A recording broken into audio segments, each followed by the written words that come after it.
গতকালকে বিএনপির এক নেতা হাবিবুর রহমান হাবিব, নৌকা ধানের শীষ দুই সাপের একই বিষ, আমি বলেছিলাম আজকেও বলি, এ বলেছে যদি কেউ বক্তব্য দেয় দুই সাপের এক বিষ, নৌকা আর ধানের শীষ, এই বক্তব্য এই স্লোগান যে যেখানে দিবে ধরে হাতের কাছে দা কুড়াল চাকু যা থাকবে ধরে কেটে ওর জিব্বা কেটে দিয়ে কালো কুত্তা দিয়ে যদি কেউ দেয় তাকে ধরে রামদার কাশি চাকু বার করে তাদের জোব্বাটা কাটে পাগলা কালো কুত্তা দিয়ে খাওয়াবা।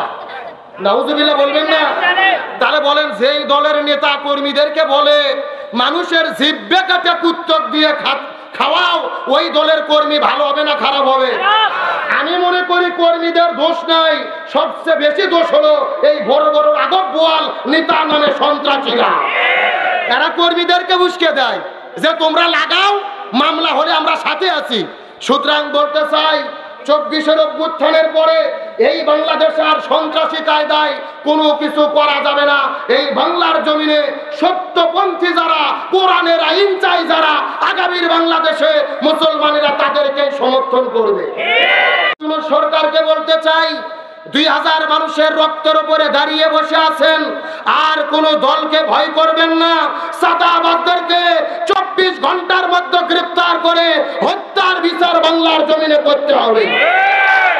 হত্যাকারীর বিচার কোরআনে আছে না নাই?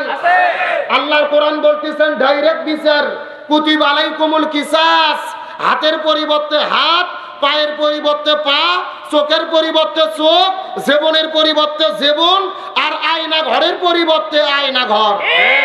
এই কথা কোন জায়গা? তাহলে জীবনের পরিবর্তে জীবন, কার বিচার? বিশ্বাস করেন বাংলাদেশের এক চাঁদাবাজক ধরার পরে আপনাদের জয়পুরহাট জেলার এক চাঁদাবাজক ধরে জয়পুরহাট শহরে প্রকাশ্য দেবালোকে যদি তার দেহ থেকে কাল্লাটা আলাদা করা যেত আর এইরকম মিডিয়ার সামনে প্রকাশ্যে প্রচার করা যেত, একজন চাঁদাবাজ এই বাংলার জমিনে খুঁজে পাওয়া যেত না। বলেন তো কোরআনের বিচার কি হয়? কোরআনের বিচার হয় না। চাঁদাবাজক জেলে ঢুকায়, 6 মাস পরে নেতা ওয়াক বার করে নিয়ে আসে ফুলের মালা দিয়ে, ও চাঁদাবাজ চোর হইয়া ঢোকে, ডাকাত হয়ে বের হয়। এই কথা বল না? তার মানে বোঝা গেল কোরআনের বিচার কায়েম না হওয়া পর্যন্ত চাঁদাবাজি বন্ধ করা যাবে না। আরে ভাই, আপনি আমি কেমনে চাঁদাবাজি বন্ধ করব? এই চাঁদাবাজদের উস্কে দিচ্ছে কিছু বড় বড় মাথা গরমালা নেতা। গতকালকে বিএনপির এক নেতা হাবিবুর রহমান হাবিব, এ বলেছে যদি কেউ বক্তব্য দেয় দুই সাপের এক বিষ, নৌকা আর ধানের শীষ, এই বক্তব্য যদি কেউ দেয় তাকে ধরে রামদার কাশি চাকু বার করে তাদের জোব্বাটা কাটে পাগলা কালো কুত্তা দিয়ে খাওয়াবা। নাউজুবিল্লাহ বলবেন না? তাহলে বলেন যেই দলের নেতা কর্মীদেরকে বলে মানুষের জিব্বে কাটে কুত্তক দিয়ে খাওয়াও, ওই দলের কর্মী ভালো হবে না খারাপ হবে? আমি মনে করি কর্মীদের দোষ নাই, সবচেয়ে বেশি দোষ হলো এই বড় বড় রাঘব বোয়াল নেতা নামে সন্ত্রাসীরা। এরা কর্মীদেরকে উস্কে দেয় যে তোমরা লাগাও, মামলা হলে আমরা সাথে আছি। সুতরাং বলতে চাই 24 অভ্যুত্থানের পরে এই বাংলাদেশে আর সন্ত্রাসী কায়দায় কোনো কিছু করা যাবে না। এই বাংলার জমিনে সত্যপন্থী যারা, কোরআনের আইন চাই যারা, আগামীর বাংলাদেশে মুসলমানেরা তাদেরকে সমর্থন করবে। যেই দলের 2 জন নেতা মন্ত্রী ছিল, লাইট দিয়ে সার্চ করে 2 টাকার দুর্নীতি বের করতে পারেনি। কথা বলেন না কেন? নাম বলা লাগবে আপনাদের। তার মানে বোঝা যায় যারা ক্ষমতা পাইও দুর্নীতি করেনি, এরাই যদি ক্ষমতায় যায় সুদ, ঘুষ, চাঁদাবাজ দুর্নীতি মুক্ত বাংলাদেশ গড়বে ইনশাআল্লাহ। আল্লাহ তাআলা তৌফিক দান করুক, বলেন আমিন। আসেন আপনাদের মধ্যে ডাইরেক্ট আলোচনা শুরু করি। রাসূল করিম সাল্লাল্লাহু আলাইহি ওয়াসাল্লাম আমাদের নবী, রাসূলকে আল্লাহ তাআলা পৃথিবীতে নেতা করে প্রেরণ করেছে।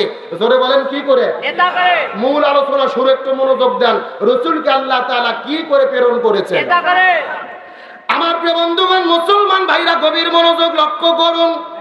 কোনো দিকে তাকাতাকি নাই, কোনো দিকে নজর নাই, সরাসরি কোরআন থেকে কিছু কথা আপনাদেরকে রিলে করে বলে বিদায় নিয়ে চলে যাওয়ার চেষ্টা করব।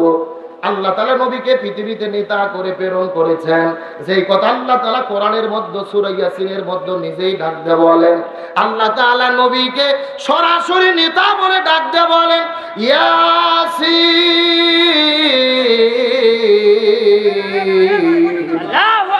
আল কোরআন হাকীম। এ গভীর মনোযোগ লক্ষ্য করুন, ইয়াসিন, এখানে ইয়া শব্দটি হলেন হরফে নিদা। হরফে নিদা ওই সমস্ত হরফগুলোকে বলা হয় যে হরফগুলোদেরকে দিয়ে মানুষদেরকে ডাকা হয়, আহ্বান করা হয়। আর সিন মানে হলেন সাইয়্যেদ। সাইয়্যেদ শব্দের অর্থ হলেন নেতা।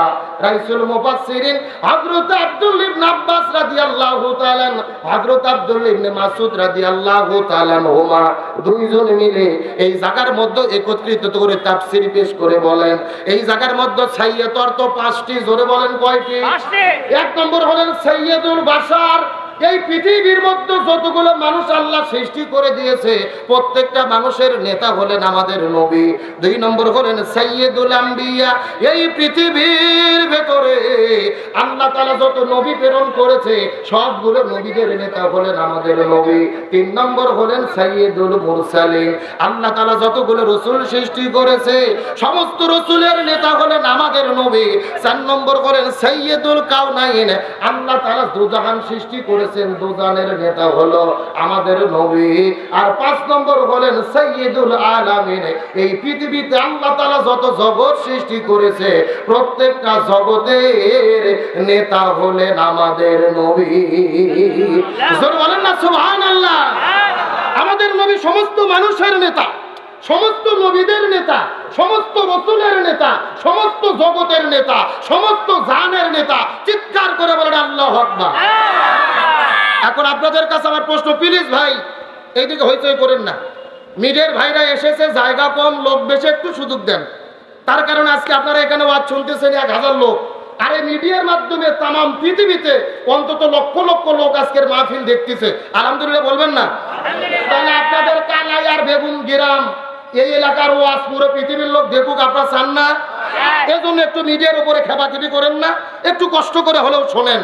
তাহলে আপনাদের কাছে আমার প্রশ্ন, রাসূল যদি সব জায়গার নেতা হয় ওই নবীকে নেতা মানার দরকার আছে না নাই? আরো জোরে বলেন। আপনারা কি নবীর নেতা মানবেন না এই দেশের সাদাবাজ ব্যক্তিদের নেতা মানবেন? আমার প্রিয় বন্ধুগণ, মুসলমান ভাইরা গভীর মনোযোগ লক্ষ্য করুন। আল্লাহ তাআলা কত চমৎকার করে রাসূল হাদিসের মধ্যে বলেন, মান তাশাব্বাহা বিকওম ফাহুয়া মিনহুম। যার সঙ্গে যার মহব্বত তার সঙ্গে তার কিয়ামত, যার সঙ্গে যার মহব্বত তার সঙ্গে তার কিয়ামত। এই হাদিসের ব্যাখ্যায় মুহাদ্দিস কিরাম বলেছেন, এই দুনিয়ার ভেতরে যে যেই দল করবে ওই দলের সাথে তার হাসর নাসর হবে। কথার গুরুত্ব এখনো বোঝেননি।